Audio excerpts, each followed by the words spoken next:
In the 1850s and 1860s, Edwin Booth was the man. He was this extremely famous American actor who basically anywhere he went in America, people would know who he was. He was extremely recognizable, a household name, an A-list celebrity through and through. But his acting prowess and his career and his fame, those are not the things we remember him for. In early 1865, when Edwin was 31 years old and was at the height of his acting fame, he walked into a New Jersey train station and walked through the building to the actual platform where the trains are. And as soon as he turned a corner and actually saw the train that he wanted to board, he very quickly realized that he probably was not going to get on that train. There was already this huge throng of people out on the platform pressed up against the side of this train, and they're all waving their arms around and yelling. And in the middle of this big group of people with his back pressed up against the train was the train's conductor, whose job was to sell tickets in addition to driving the train. But from Edwin's perspective, it seemed fairly obvious based on the conductor's body language and what some of the people in the crowd were yelling that there just weren't enough tickets. That's why this big unruly group had formed, because all these people were rushing forward trying to buy one of the last few tickets. Now, Edwin could have very easily just walked up and announced himself and shown his very famous face, and almost certainly he would have gotten a ticket. But to this point, Edwin had not been recognized in this train station, and so he wanted to keep a low profile, and so he decided against that idea. Instead, he decided he would just kind of join this big group and, try to flag down the conductor and try to buy one of these tickets, and if he didn't, so be it. And so Edwin, instead of going to the back of this group, he went around to the right side, close up against the side of the train, and right as he got to the outside of the group and he turned in towards the group, he looked up at where the conductor was, and he saw the conductor turning around and walking back into the train. He had clearly sold all of his tickets, and so anyone who had not purchased one yet, like Edwin, they were out of luck. They'd have to wait for the next train. Edwin was about to just walk away and wait for the next train when he noticed the crowd in front of him. They didn't disperse like he was doing.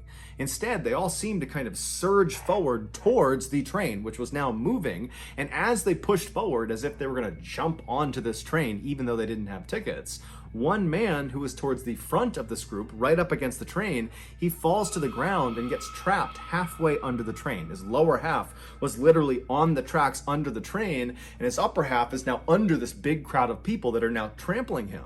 And so Edwin can see very clearly that if someone does not grab this guy and pull him out soon, he's going to get run over by the train. And so Edwin, without any hesitation, he jumps forward onto the ground on the platform, and he reaches his hand out through the feet of all these people in this crowd, and he grabs the collar of the guy who had fallen, and he pulls him. And as he's pulling him, this guy who's on his back, he starts pushing with his legs and his feet, and within about a fraction of a second, they yank him out from under the train, and the guy who had fallen and Edwin are lying on their backs on the platform, and before they could even talk to each other, they sat up and watched as a big train wheel rolled over that piece of track where this guy had just been laying. Edwin had saved his life. The guy he had saved was a 21-year-old named Robert. And so the two of them, they stand up and they face each other for the first time. And when Robert sees Edwin, he gasps because this is Edwin Booth, the mega celebrity.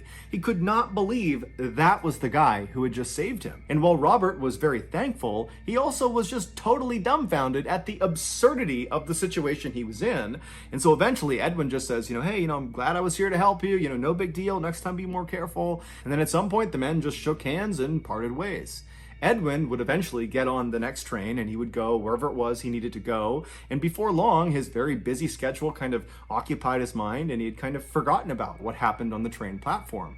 But a few days later, Edwin got a letter in the mail from a very high-ranking government official thanking him for saving Robert's life, because it would turn out Robert Lincoln was the eldest son of the then President of the United States, Abraham Lincoln. Now, to be clear, Edwin was extremely famous and had lots and lots of influence and knew lots of very important people, but he had never had any interaction with anyone in the Lincoln family before he met Robert on the train platform. So it was just a crazy coincidence that this mega celebrity happened to save the life of the president's son. But this coincidence was nothing compared to the coincidence that occurred next. On the evening of April 14th, 1865, so roughly 3 months after Edwin saved Robert, Robert's father, President Lincoln, sat down in a private seating area to watch a play at a Washington, D.C. theater. During the production, at around 10:15 p.m., a man snuck into the private seating area and shot the president to death. The killer was Edwin's younger brother, John Wilkes Booth. This assassination had nothing to do with Edwin or his interaction with Robert on the train platform. This was an assassination that was formulated and carried out completely independently, meaning it was purely coincidence that just a few months after Edwin saved a Lincoln's life, his own brother took a Lincoln's life.